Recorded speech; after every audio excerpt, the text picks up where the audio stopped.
मैं हूं आपके साथ अनुराग मुस्कान और आप देख रहे हैं अपना पसंदीदा शो देश हित।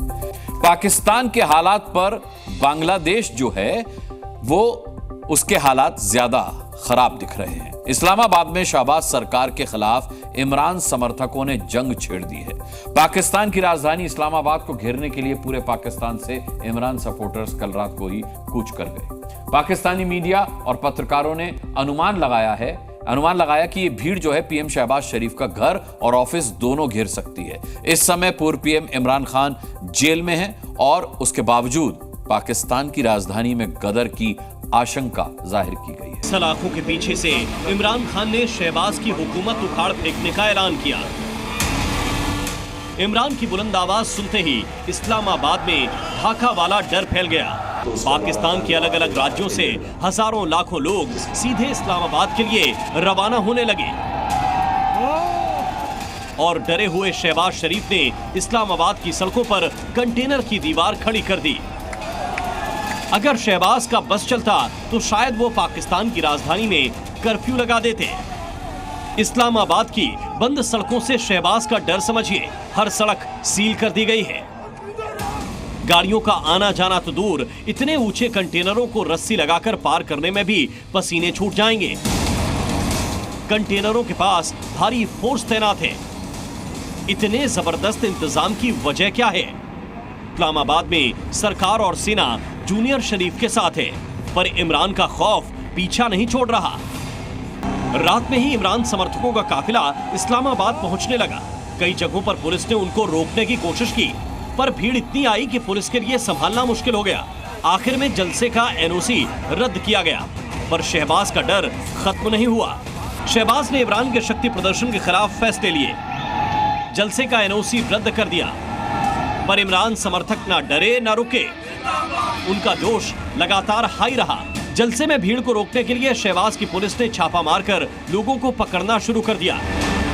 हालांकि इमरान के नेता एक एक करके पुलिस को धोखा देकर इस्लामाबाद पहुंचने लगे। इस्लामाबाद में रात से ही लोग पहुंचने लगे और उसकी एक वजह है इमरान का वो मैसेज जो उन्होंने अपनी बहन के जरिए जेल से भिजवाया।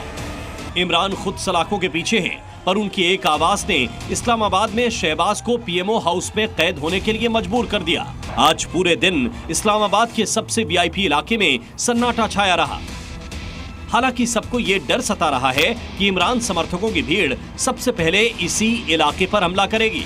पिछले साल मई में इमरान खान की गिरफ्तारी के बाद पाकिस्तान के कोने कोने में जमकर बवाल हुआ। सरकार को डर लगा कि इस बार यदि उन्होंने फोर्स का इस्तेमाल किया तो हालात फिर से बिगड़ सकते हैं। तब सैकड़ों लोग हिंसक प्रदर्शन में घायल हुए थे। इस बार शहबाज को वही डर सताने लगा, इसलिए शहबाज और उनके जनरल ने मिलकर भीड़ पर फुल स्टॉप लगा दिया। जब मामला आउट ऑफ कंट्रोल होने लगा और इस्लामाबाद को पूरे पाकिस्तान से आए इमरान समर्थकों ने घेर लिया, तो army chief general Asim Munir ने इमरान से एक डील की और जलसे को कुछ दिनों के लिए टाल देने की रिक्वेस्ट की। ये जलसा 8 सितंबर तक के लिए टल गया है और शहबाज को कुछ और दिनों की मोहलत मिल गई है। ब्यूरो रिपोर्ट, जी मीडिया। इमरान खान का आंदोलन बस कुछ दिनों के बाद एक बार फिर से शहबाज सरकार की मुसीबत बनेगा। हालांकि पाकिस्तान पर मुसीबत अकेले नहीं आई है, बल्कि भाई बहनों के साथ लेकर आई है। देखिए, जेल में बंद इमरान खान आंदोलन चला करके शहबाज शरीफ के लिए एक कदम बढ़ाना भी मुश्किल बना रहे हैं। इसी बीच पाकिस्तानी सीमा के कई इलाकों में तालिबान के समर्थक से कुछ कट्टरपंथी गुटों ने कब्जा कर लिया। शहबाज के गठबंधन पार्टनर बिलावल भुट्टो भी बिजली के बिलों में इजाफे को लेकर के उन्हें टारगेट कर रहे हैं। और पाकिस्तान की इकोनॉमी पिछले कई सालों से लंगड़ा करके चल रही है, जिसे ठीक करना शहबाज के बस की अब बात नहीं रह गया है।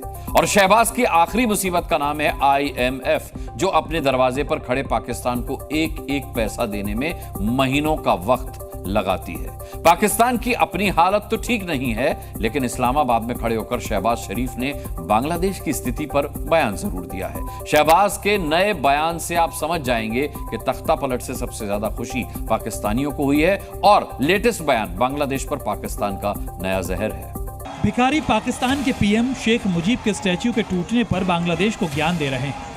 तख्ता पलट के बाद पाकिस्तान चाहकर भी अपनी खुशी छिपा नहीं पा रहा है। ढाका में सरकार बदलने के 18 दिनों बाद पाकिस्तान के पीएम ने अपना पहला आधिकारिक बयान दिया और शहबाज के निशाने पर शेख हसीना नहीं बल्कि उनके पिता शेख मुजीबुर रहमान। जब ढाका और बांग्लादेश के दूसरे इलाकों में शेख मुजीब के स्टैच्यू तोड़े जा रहे थे तो सबसे ज्यादा खुशी शहबाज शरीफ को हो रही थी। आज शहबाज ने इसी पर अपना कबूलनामा पेश किया है। शहबाज मानते हैं कि शेख मुजीबुर रहमान ने पाकिस्तान को तोड़ा और उन्होंने जैसा पाकिस्तान के साथ किया वैसा ही सलूक बांग्लादेशियों ने उनके साथ किया। दरअसल शेख मुजीब ने ही पाकिस्तान का बंटवारा किया था।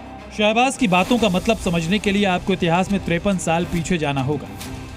साल 1971 में भारत ने जंग लड़कर तत्कालीन पूर्वी पाकिस्तान को आजाद किया, जिसे आप आज बांग्लादेश के नाम से जानते हैं। बांग्लादेश में आजादी की जंग 1971 से काफी पहले शेख मुजीब की लीडरशिप में शुरू हो चुकी थी। बांग्लादेश को आजाद करने की जंग में बड़ा किरदार निभाने की वजह से उनको बांग्लादेश का जनक भी कहा जाता है। 1971 में पाकिस्तान के 2 टुकड़े हो गए, इसलिए पाकिस्तान में शेख मुजीबुर रहमान को देश विरोधी माना जाता है। पाकिस्तान आज भी बंटवारे को भूला नहीं है, इसलिए जब तख्ता पलट के आंदोलन में शेख मुजीब के स्टैच्यू को टारगेट किया गया तो सबसे ज्यादा खुशी पाकिस्तान में मनाई गई। जलते बांग्लादेश को देखकर पूरा पाकिस्तान खुशियां मना रहा है।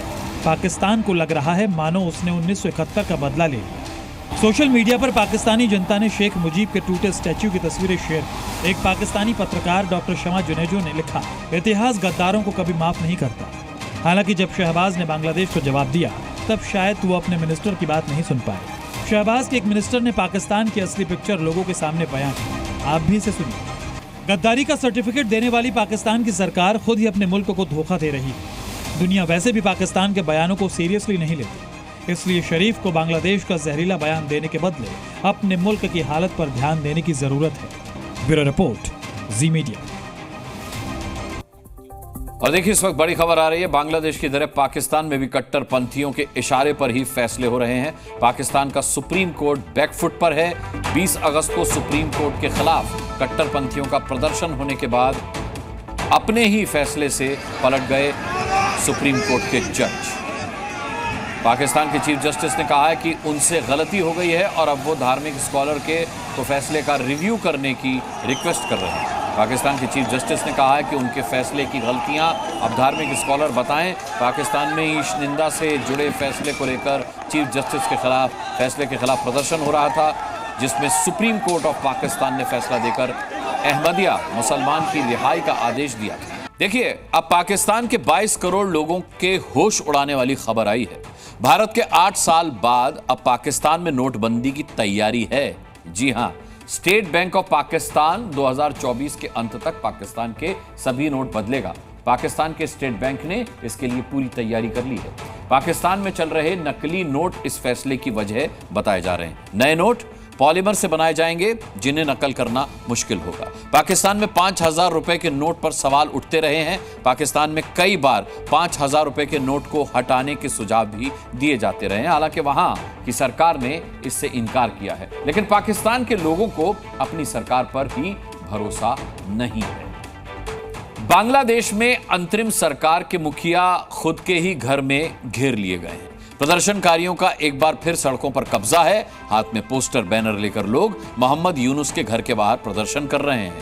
यूनुस, जिनके हाथ में पुलिस और सेना की कमान है, वो घर से बाहर नहीं निकल पा रहे हैं, खुद को घर में ही नजरबंद कर लिया है। ऐसे में सवाल उठ रहे हैं कि क्या बांग्लादेश में कुछ बड़ा होने वाला है।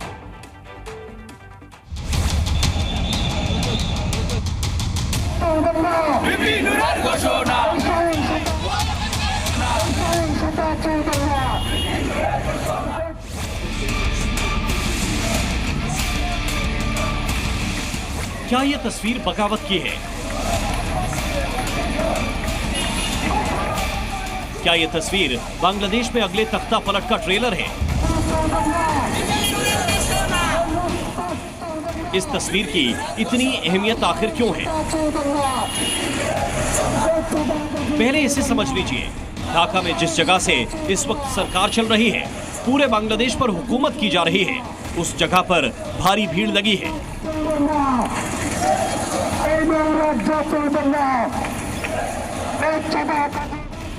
यह हजारों की भीड़ है जो सड़क पर नारे लगाते हुए आगे बढ़ रही है।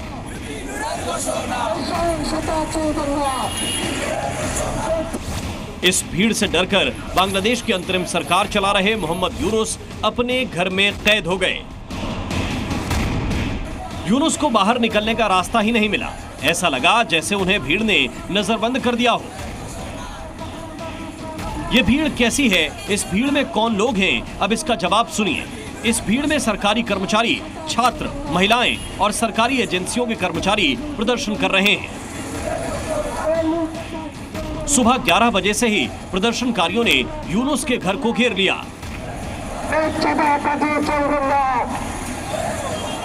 शेख हसीना का तख्ता पलट करके बांग्लादेश में यूनुस ने सरकार तो बना ली, पर देश चलाना नहीं आ रहा है। आज विरोध के बीच में यूनुस का अपने आवास से निकलना दूभर हो गया। हालात और विरोध के स्वर इतने तेज हैं कि सुरक्षा एजेंसियां विरोधियों का सामना तक नहीं कर पाई। कल ढाका की यूनिवर्सिटी में हजारों छात्र पहुंचे, नारेबाजी की और आज यूनुस के घर के बाहर प्रदर्शन हुआ। क्या ये प्रदर्शनकारी कल संसद तक पहुंच जाएंगे? बांग्लादेश में हर दिन प्रदर्शन का टेम्परेचर बढ़ रहा है। जनता एक बार फिर सड़कों पर है। ऐसा लगा मानो यूनुस से बांग्लादेश नहीं संभल रहा है। 22 अगस्त और 5 अगस्त की तस्वीरें एक जैसी हैं। तब बांग्लादेश की जनता ने शेख हसीना को घेर लिया था और आज वही बर्ताव यूनुस के साथ हुआ है। क्या हसीना की तरह यूनुस को भी देश छोड़ना पड़ेगा? मोहम्मद यूनुस ने बांग्लादेश में अंतरिम सरकार तो बना ली, लेकिन प्रदर्शनकारी सड़कों से वापस अब तक नहीं लौटे। स्टूडेंट, सरकारी कर्मचारी, अधिकारी और एजेंसियों से जुड़े लोग अब भी सड़कों पर आंदोलन कर रहे हैं। हालात इस कदर बांग्लादेश में बन गए हैं कि अंतरिम सरकार के मुखिया मोहम्मद यूनुस खुद अपने आवास से नहीं निकल पा रहे हैं। लगता है मानो बांग्लादेश में 5 अगस्त वाले हालात फिर से लौट आए हैं। मोहम्मद यूनुस चौतरफा मुसीबतों में घिरते हुए दिखाई दे रहे हैं। एक तरफ सड़कों पर प्रदर्शनकारी अपनी मांगों को लेकर प्रदर्शन कर रहे हैं, तो वहीं दूसरी तरफ देश चलाने के लिए यूनुस के पास पैसा नहीं है। बांग्लादेश गंभीर आर्थिक संकट से जूझ रहा है और सबसे ज्यादा पैसा कमाने वाली टेक्सटाइल इंडस्ट्री को भी करोड़ों का घाटा हुआ है। सरकार वर्ल्ड बैंक से $1 बिलियन का कर्ज मांग रही है। महंगाई पिछले 13 सालों में सबसे ज्यादा है। ऐसे हालात में यूनुस कितने दिनों तक देश को संभाल सकेंगे, ये कहना अभी मुश्किल है। अब आपको बांग्लादेश में तख्ता पलट की कहानी में पर्दे के पीछे खेल करने वाले किरदार से मिलवाते हैं। ये जो तस्वीर आपके सामने है, इसमें बांग्लादेश के चीनी राजदूत याओ वैन हैं और उनके साथ नजर आने वाले शख्स का नाम है मिर्जा फखरुल इस्लाम। ये बीएनपी के जनरल सेक्रेटरी हैं। दावा है कि मोहम्मद यूनुस से ज्यादा पावरफुल बांग्लादेश में कोई है तो वो मिर्जा फखरुल इस्लाम ही हैं। बांग्लादेश में बिगड़ते हालातों के बीच वो ही चीन के साथ भी डील कर रहे हैं। बांग्लादेश में तख्ता पलट वाली कहानी का द एंड अब तक नहीं हुआ है, बल्कि अभी कुछ और बड़ा होना बाकी है। एक तरफ खबर है कि शेख हसीना की बांग्लादेश वापसी हो सकती है, तो दूसरी तरफ यूनुस सरकार चलाने में लाचार नजर आ रहे हैं। सड़क पर संग्राम और इस संकट से निपटने के लिए यूनुस लाचार नजर आ रहे हैं। क्या बांग्लादेश में कुछ बड़ा होने वाला है? ढाका से प्रमोद शर्मा, जी मीडिया। देखिए, बांग्लादेश में हर घंटे हिंदुओं की जान जा रही है, पर उसकी चीख कोई सुन नहीं रहा। बांग्लादेश की यूनुस सरकार खुद ही कट्टरपंथियों के इशारे पर चल रही है। उनसे हिंदू पहले ही कोई उम्मीद नहीं रखते। दुनिया की यूएन जैसी बड़ी बड़ी संस्थाएं जो मानवाधिकार के लिए काम करने का दावा करती हैं, वो भी इस मुद्दे पर साइलेंट हैं। ऐसा लगता है मानो बांग्लादेश की हिंदू हेट स्टोरी अभी बिना रुके ऐसे ही चलती रहेगी।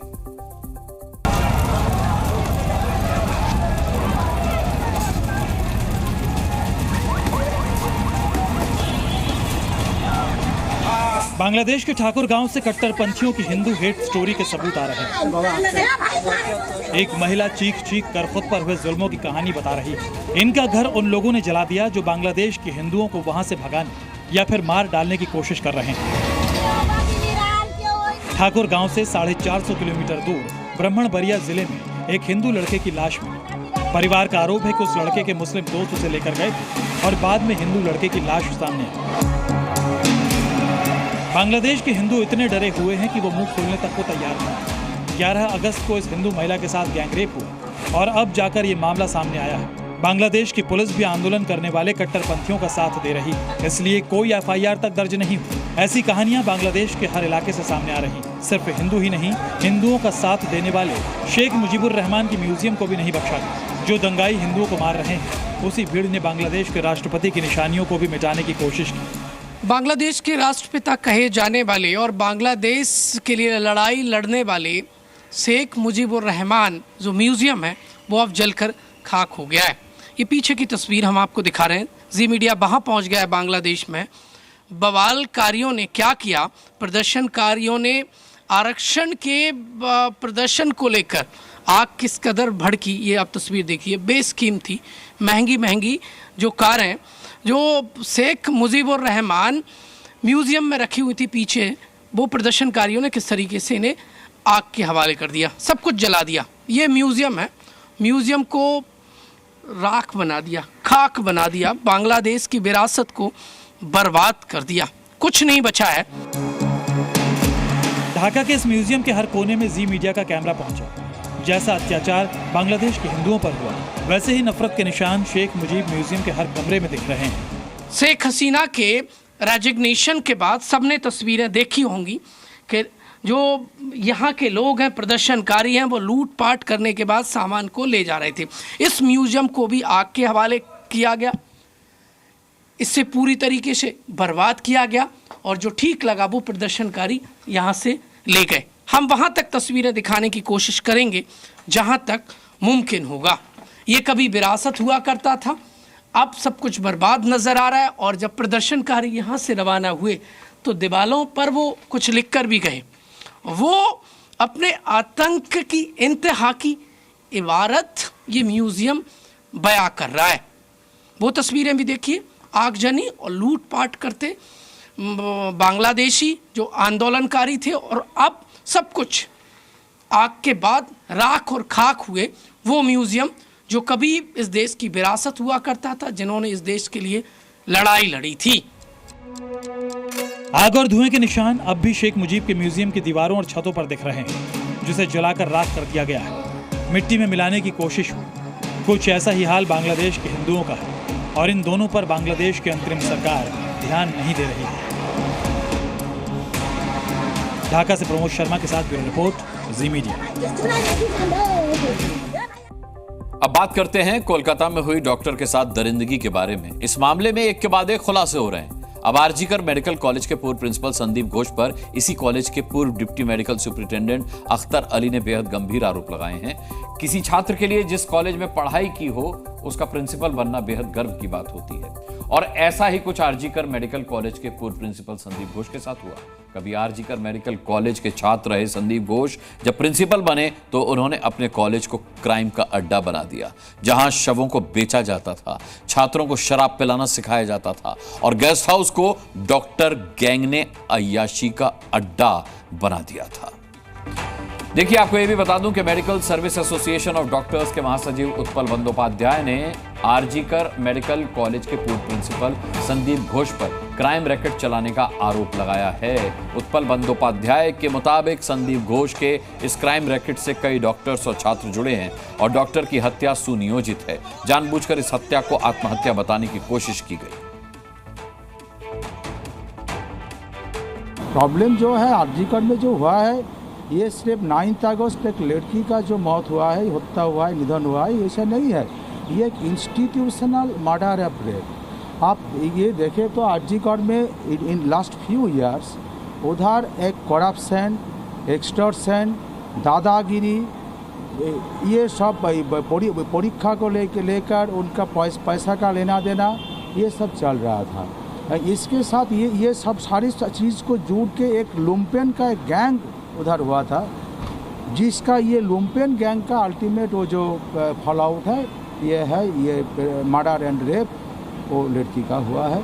तो इसीलिए हम लोग चाहते हैं जो जांच जो होना चाहिए, इन्वेस्टिगेशन जो होना चाहिए, जो विचार जो होना चाहिए, वो सिर्फ वो 9 अगस्त का इंसिडेंस का नहीं है। ये सारे चीज़ हम लोगों को जोड़ना है जैसे जैसे माहौल उसका था कोई भी कायम करने के लिए वो एक कंड्यूसिव एनवायरनमेंट था। उसके बाद भी जो हुआ है, लड़की का घर में जो उनको मिस इन्फॉर्मेशन दिया है, एफआईआर दर्ज करने में जो देर हुआ है, जो एविडेंस को लोपाट करने का जो आरोप भी आ रहा है, ये सारे चीज़ honourable high court, honourable supreme court ने भी उनका जो ऑब्जर्वेशन है उसमें लिखा है। ये जो जॉब, ये पूरा जांच, ये सारे चीज़ का ऊपर जांच होना चाहिए, यही हमारा डिमांड है।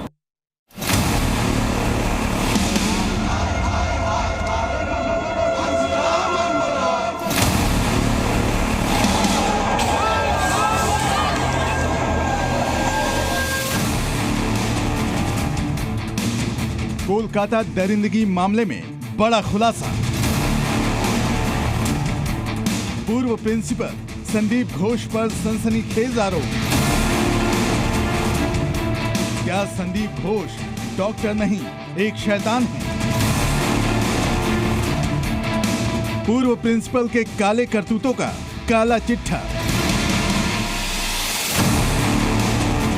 कोलकाता में हुई दरिंदगी मामले में आज हम जो खुलासा करने जा रहे हैं उसको सुनकर जानकर आप कांप जाएंगे। मेडिकल कॉलेज का प्रिंसिपल, जिस पर जिम्मेदारी होती है देश में एक से बढ़कर एक डॉक्टरों को तैयार करने की, ऐसे ही एक पूर्व प्रिंसिपल पर हर तरह के पाप में शामिल होने का आरोप लगा है। नाम संदीप घोष, पहचान पूर्व प्रिंसिपल आरजी कर मेडिकल कॉलेज, आरोप लावारिस शवों को बेचना, बायोमेडिकल वेस्ट का अवैध व्यापार, छात्रों से परीक्षा पास करवाने के लिए रिश्वत लेना, सभी तरह के टेंडर में कमीशन लेना, बिना परिवार की मंजूरी के शवों को दूसरे को सौंपना, गेस्ट हाउस में बाहर से लड़कियों को लाना। आरोपों की ये लिस्ट बहुत लंबी है। बाउंसर रखने से लेकर भाई भतीजावाद तक और छात्रों को शराब पीना सिखाने से लेकर उनसे वसूली तक शामिल है। पूर्व प्रिंसिपल संदीप घोष के पाप के कारनामे देश में ही नहीं बल्कि विदेश तक में फैला है। पूर्व प्रिंसिपल पर यह आरोप कोई और नहीं बल्कि अस्पताल के पूर्व deputy medical superintendent Akhtar Ali ने लगाया है।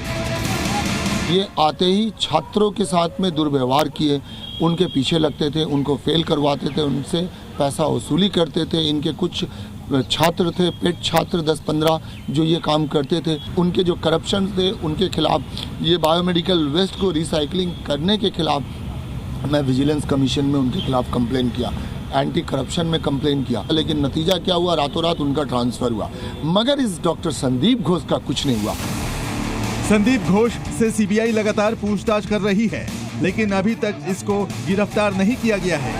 कोलकाता से सौमित्र सेन गुप्ता के साथ ब्यूरो रिपोर्ट, जी मीडिया।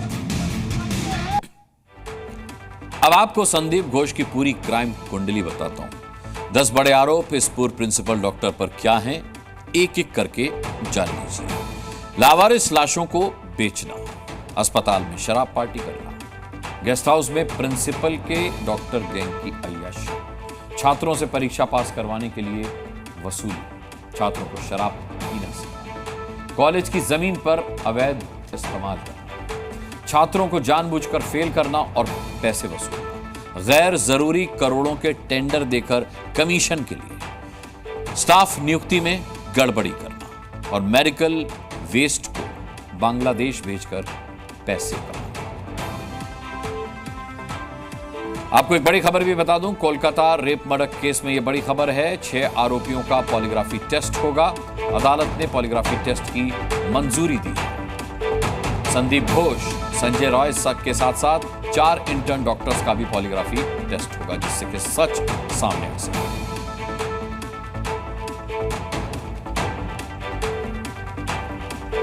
इस वक्त ये बड़ी खबर, 4 इंटर्न का भी अब पॉलीग्राफी टेस्ट होगा। पूर्व प्रिंसिपल संदीप घोष का पॉलीग्राफी टेस्ट होगा, इसकी मंजूरी मिल चुकी है, और मुख्य आरोपी का पॉलीग्राफी टेस्ट, यानी कुल मिलाकर के अब इस मामले में 6 लोगों के पॉलीग्राफी टेस्ट की कोर्ट ने इजाजत दी है।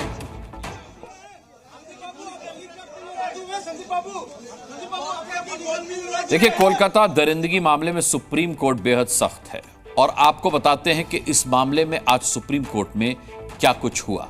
कोर्ट ने सीधे तौर पर माना कि इस मामले में लापरवाही हुई है और कोर्ट ने पूछा कि लापरवाही क्यों हुई है। क्राइम सीन सुरक्षित करने में देरी पर भी सवाल करते हुए जस्टिस जेबी पारदीवाला ने कहा कि 30 साल के करियर में ऐसी लापरवाही उन्होंने नहीं देखी। जस्टिस जेबी पारदीवाला ने कहा कि सहायक पुलिस अधीक्षक का आचरण भी इस पूरे मामले में बहुत संदिग्ध है। कोर्ट ने बंगाल सरकार के वकील कपिल सिब्बल से पूछा कि अगर ये अननेचुरल डेथ नहीं थी तो पोस्टमार्टम क्यों किया गया।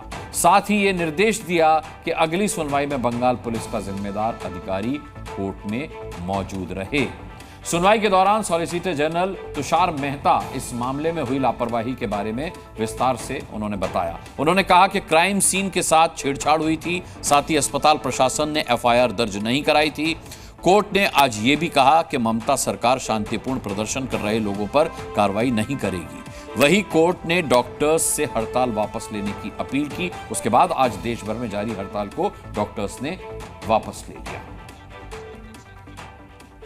देशहित में हमारी अगली खबर की शुरुआत दो बड़ी तस्वीरों से होगी। पहली तस्वीर उत्तर प्रदेश के अयोध्या की है और दूसरी तस्वीर मध्य प्रदेश के छतरपुर की। दोनों जगह बुलडोजर चलाए गए।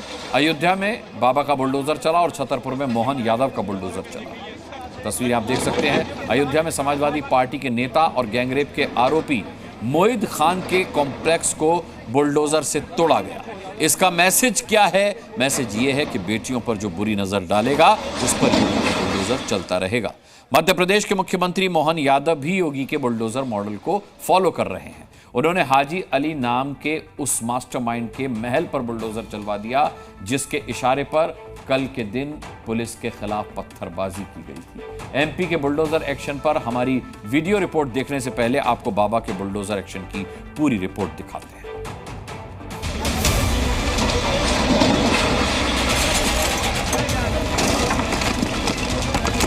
मोईन खान जो समाजवादी पार्टी का नेता है और इस प्रकार की घटिया हरकत में वो लिप्त है।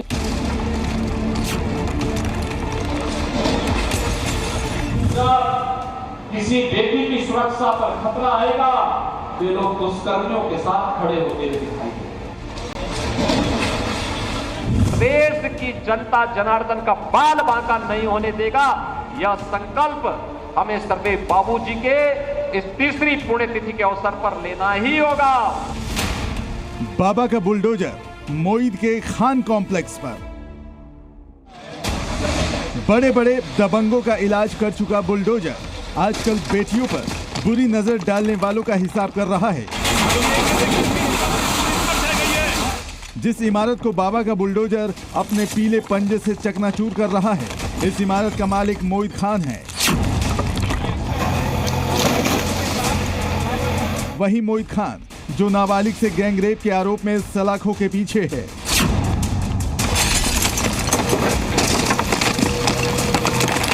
वही मोईद खान जो समाजवादी पार्टी से मिले पद की धौंस दिखाकर अयोध्या में दबंगई दिखाया करता था।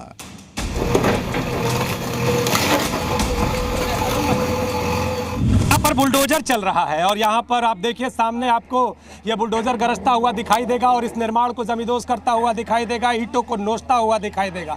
और जिस तरह से अपराधी मोईद खान कहा जाता था कि इस इलाके में उसकी दबंगई थी, इस इलाके में उसका दबदबा था, आज उसका ये अवैध निर्माण जमींदोज होता हुआ। महिला अपराध किया है उसने। अगर बात करें तो मोईद खान महिला अपराधी है।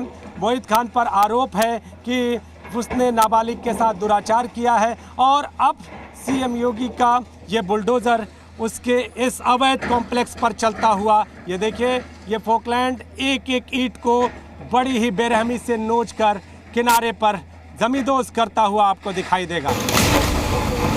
इस कॉम्प्लेक्स को खान कॉम्प्लेक्स के नाम से जाना जाता है। इस इमारत के ग्राउंड फ्लोर और फर्स्ट फ्लोर पर बने कमरे किराए पर लगे थे।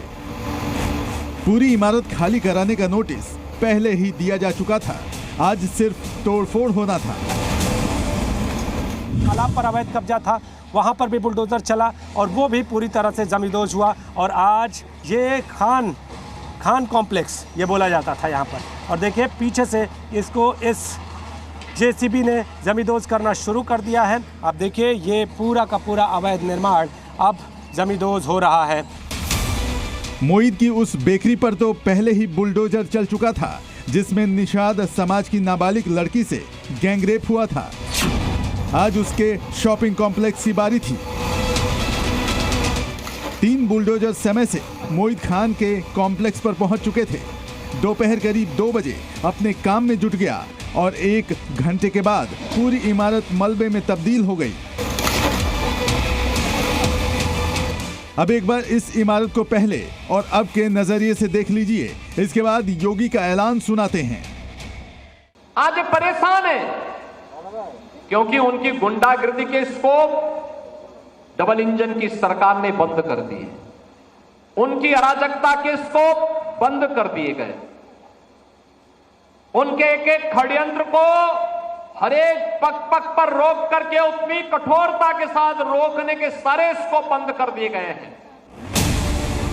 बाबा का बुलडोजर नवाब के करीबी पर।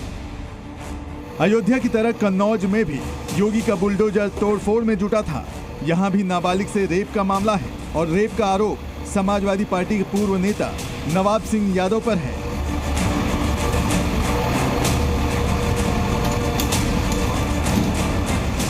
वैसे बुलडोजर नवाब सिंह यादव के घर पर नहीं चल रहा, ये बुलडोजर चला है नवाब के रिश्तेदार के ठिकाने पर। नवाब के रिश्तेदार के कोल्ड स्टोरेज को अवैध बताकर प्रशासन ने बुलडोजर चलाया। पहले गेट तोड़ा, उसके बाद अंदर घुसा और फिर बाउंड्री वॉल को धराशायी कर दिया। प्रशासन के मुताबिक ये कोल्ड स्टोरेज 450 वर्ग मीटर जमीन पर अवैध कब्जा करके बनाया गया था। इस वक्त मेरी मौजूदगी ठटिया क्षेत्र के बलनापुर गांव में है, जहां पर यह कोल्ड बना हुआ है और कोल्ड का जो आगे का हिस्सा है, कैमरा पर्सन से कहना चाहेंगे वो कोल्ड का जो आगे का हिस्सा है वह दिखाएं किस तरीके से बुलडोजर के द्वारा उसको गिराने की ये जो कार्रवाई है वह लगातार जारी है। प्रशासन की मौजूदगी और भारी पुलिस फोर्स की यहाँ पर मौजूदगी है और इस वक्त जो अवैध निर्माण को गिराने की जो कार्रवाई है वह कन्नौज के ठटिया थाना क्षेत्र के बलनापुर गाँव में चल रही है। अयोध्या हो या कन्नौज, बेटियों के न्याय के लिए एक तरफ कानूनी कार्रवाई हो रही है और दूसरी ओर बाबा का बुलडोजर बदला ले रहा है। कन्नौज से प्रभम श्रीवास्तव के साथ नीतीश पांडे, जी मीडिया, अयोध्या। देखिए, गैंगरेप के आरोपी मोहित खान के खिलाफ बाबा के बुलडोजर एक्शन की पूरी रिपोर्ट तो आपने देख ली। अब मध्य प्रदेश में मोहन यादव का बुलडोजर एक्शन दिखाते हैं आपको। पत्थरबाजी के आरोप में हाजी शहजाद अली नाम के शख्स के करोड़ों के महल को एक झटके में ढहा दिया गया। हाजी शहजाद अली कौन है, जानते हैं। एमपी के छतरपुर में कांग्रेस के दबंग नेता, और हां, जिस महल को बुलडोजर ने तोड़ा है ना, वो महल 7 साल से बन रहा था।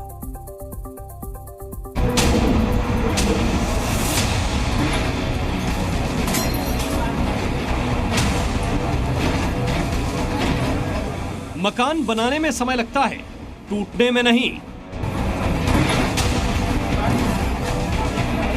काश हाजी शहजाद अली को भी ये बात समझ में आती तो ये महल बुलडोजर की चपेट में नहीं आता और ना ही हमें पहले और अब लिखकर इस वीडियो को दिखाने की जरूरत पड़ती। ये महल 4 करोड़ रुपए का था। मध्य प्रदेश के छतरपुर में इस महल के रास्ते से जो भी गुजरता उसकी नजर एक बार इस इमारत पर जरूर ठहर जाती थी। लेकिन आज बुलडोजर की नजर हाजी के महल पर ठहरी भी और लगी भी। कोई बाहर नहीं आएगा। बुलडोजर ने पूरे महल को ऐसे तोड़ा कि देखकर दया आ जाएगी।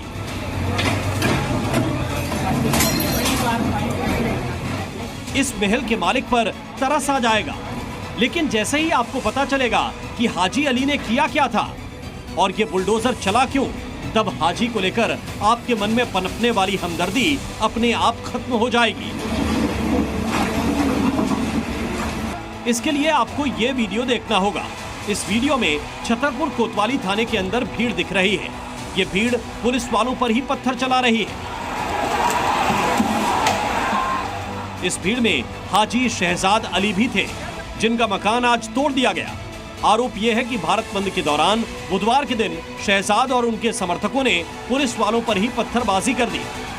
इस पत्थरबाजी में कई पुलिसकर्मी जख्मी हो गए। मध्य प्रदेश के मुख्यमंत्री मोहन यादव ने पुलिस प्रशासन को पत्थरबाजों पर एक्शन की खुली छूट दे दी। पुलिस ने 50 आरोपियों को नाम के साथ पहचान लिया और उन पर FIR ठोक दी। इनके साथ 100 से ज्यादा अज्ञात लोगों पर भी मामला दर्ज किया गया।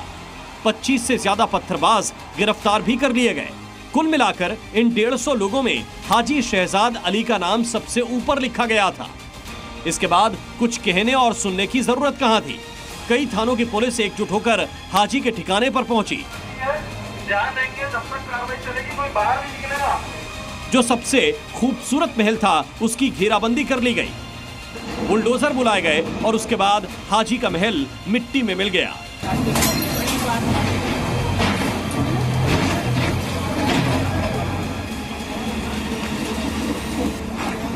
जो उपद्रवी थे उसमें से 3-4 लोग थे, उनका घर चिन्हित किया गया, जिसमें मुख्य हाजी शहजाद है और उनके घर पर प्रशासन पुलिस ने मिलकर के कार्रवाई की है। जो भी अवैध अतिक्रमण है उसको हटाया जा रहा है और कानून व्यवस्था सामान्य है। पुलिस पर पत्थर फेंकने वालों के खिलाफ छतरपुर प्रशासन का एक्शन यहां खत्म हो गया, ऐसा बिल्कुल नहीं।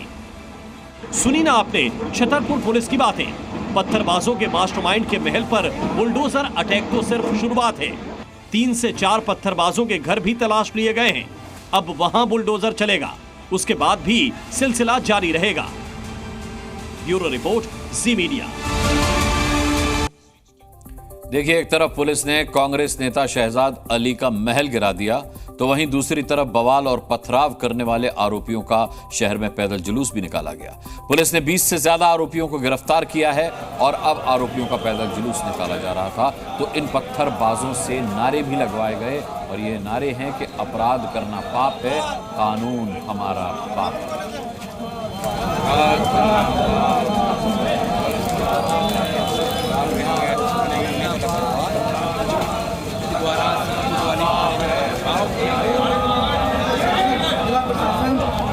संयुक्त टीम बुलडोजर चला रही है, वहीं इस घटना में शामिल हुए लोगों। अगली खबर का रुख करते हैं। यूपी की एक मुस्लिम बहुल बस्ती में हिंदू परिवारों का बांग्लादेशी हिंदुओं जैसा हाल कर देने की धमकी दी जा रही है। एक बेटी के साथ छेड़छाड़ के बाद जब उसका विरोध हुआ तो मुस्लिम युवकों ने उसके घर पर ही चढ़ाई कर दी। डर और खौफ में जी रहे हिंदुओं ने अपना घर बेचने का फैसला तक कर लिया। पीड़ित परिवार का आरोप है कि बाबा की पुलिस इंसाफ नहीं कर रही।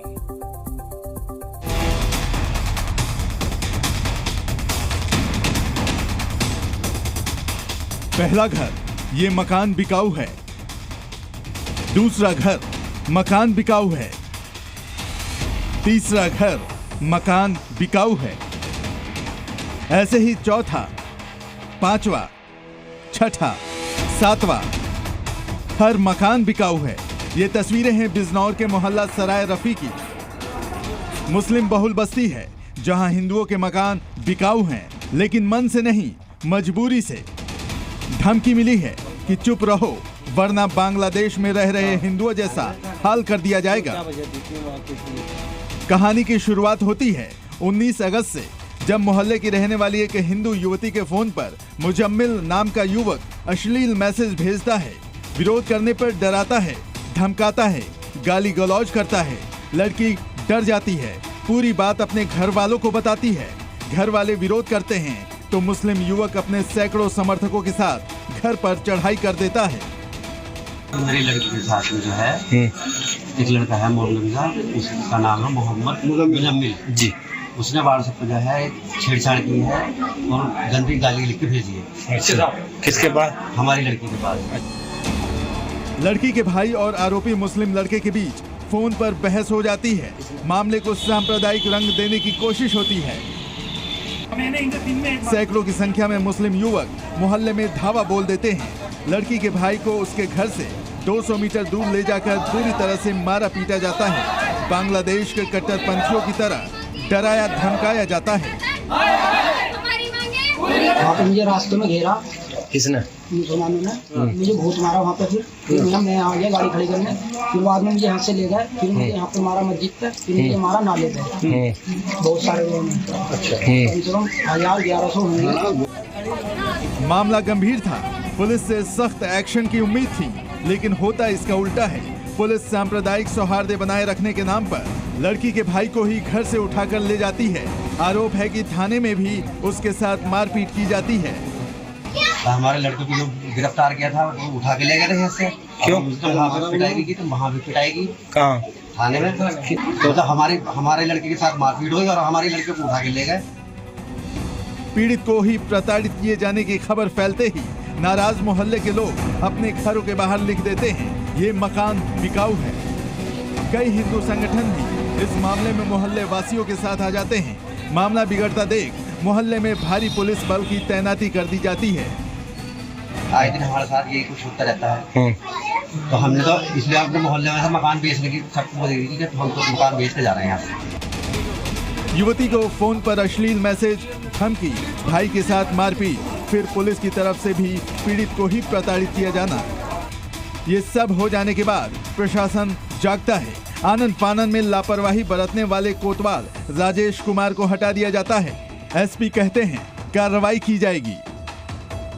दूसरे पक्ष की लड़की जिस पर अश्लील मैसेज जिसके मोबाइल पर प्रेषित किया गया था, उसकी तहरीर पर भी थाना चांदपुर पर स्वतंत्र दराम अभियोग पंजीकृत कर लिया गया है और उसमें विधिक कार्रवाई प्रचलित है और मौके पर पुलिस बल तैनात किया गया है। मौके पर शांति बनी हुई है, किसी प्रकार कोई समस्या नहीं है।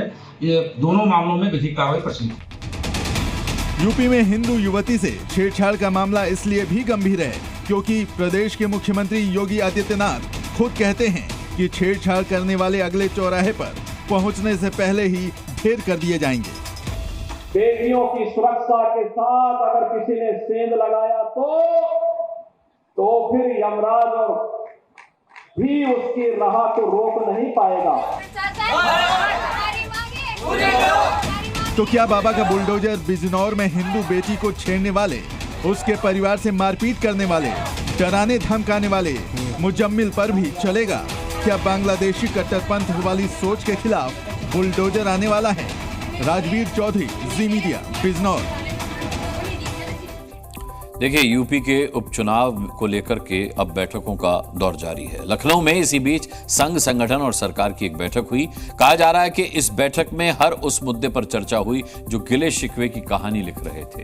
हर अफवाह को विराम देते हुए यूपी बीजेपी ने मजबूती के साथ उपचुनाव लड़ने का पूरा प्लान तैयार कर दिया है। यूपी में एक बार फिर बीजेपी पूरी ताकत के साथ वापसी करने वाली है।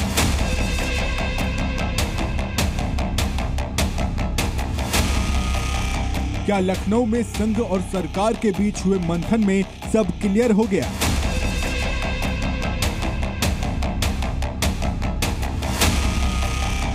क्या संघ और सरकार के बीच सारी टेंशन खत्म हो गई?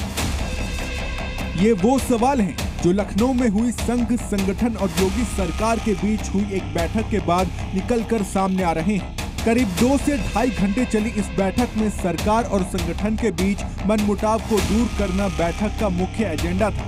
बैठक में सरकार और संगठन के बीच बेहतर समन्वय के साथ ही आने वाले दिनों में होने वाले उपचुनाव को लेकर भी बेहद महत्वपूर्ण चर्चा हुई है। ये बैठक राजधानी लखनऊ स्थित मुख्यमंत्री आवास 5 कालिदास मार्ग पर हुई, जिसमें आरएसएस, सरकार और संगठन के बीच खुलकर चर्चा हुई। बीजेपी, सरकार और संघ की इस मैराथन बैठक में बीजेपी को हुए अप्रत्याशित नुकसान पर चर्चा की गई। बैठक में तय किया गया कि उपचुनाव वाले क्षेत्रों में बीजेपी बूथ स्तर पर फोकस करेगी, साथ ही छोटी छोटी बैठकें कर जनता से सीधे जुड़ने की कोशिश होगी। यानी एक बार फिर जमीन पर संघ, संगठन और सरकार का जोर दिखेगा। आरएसएस और बीजेपी की समन्वय समिति की बैठक हुई, उसमें उन सारे मतभेदों को दूर करके एकजुट होकर पार्टी को मजबूत करने पे बात हुई है। चूंकि 2027 का जो विधानसभा आम चुनाव है वो करीब 2.5 साल दूर है, तो संघ बिल्कुल ये नहीं चाहता कि पार्टी के भीतर कोई कलह दिखाई दे। इसी खबर के साथ देशहित में आज के लिए इतना ही। अब कल रात 8 बजे देशहित की तमाम खबरें लेकर फिर हाजिर हो जाऊंगा। तब तक के लिए इजाजत दीजिए। नमस्कार।